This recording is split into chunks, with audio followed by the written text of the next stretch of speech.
His poison, Tuka moves to the front of the line. The hunt has begun.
They have hit a male oryx.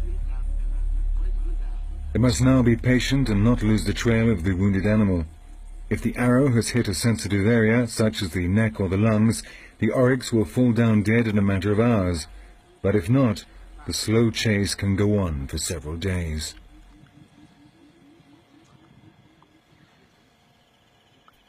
It's now Bo's turn to take the lead.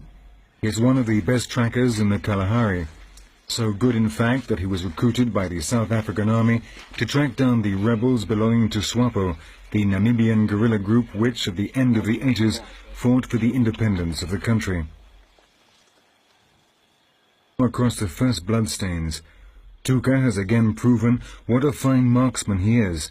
The arrow punctured the oryx's left lung, resulting in a slow, painful death.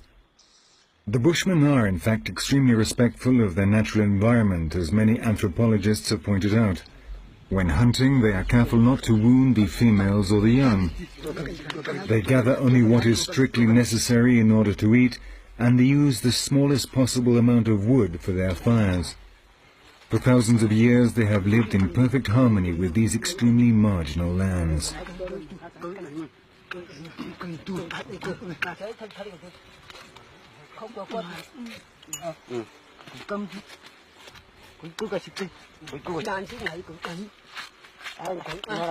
They must cut up the animal very quickly because dangerous hyenas may be prowling around in the vicinity. They haven't heard the story of what happened to the Himba chief, Yakuja Jambiru, but they certainly wouldn't want to find themselves in a similar situation.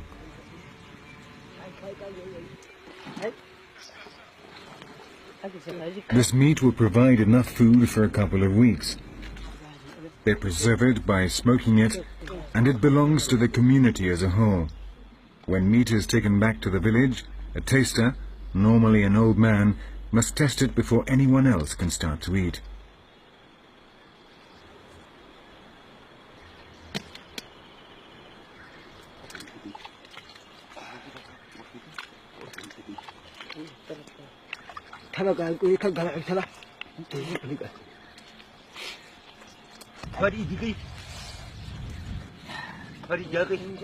Once they have removed the intestines, they drain the blood out into a hole made in the sand. The Bushmen love bathing in blood, and this is not a ritual. They are simply washing themselves.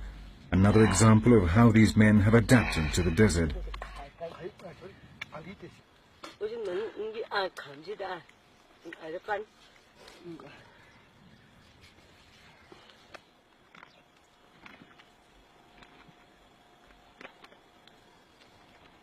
In less than an hour they have cut up the oryx, and now they must carry it back to the village.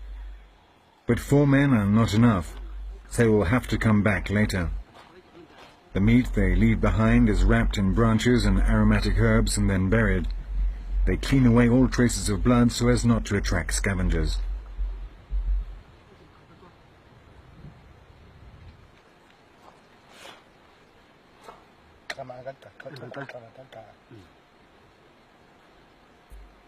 When the Bushmen go out gathering, they take with them reserves of water which they leave around their territory to be used by the men when they go out hunting.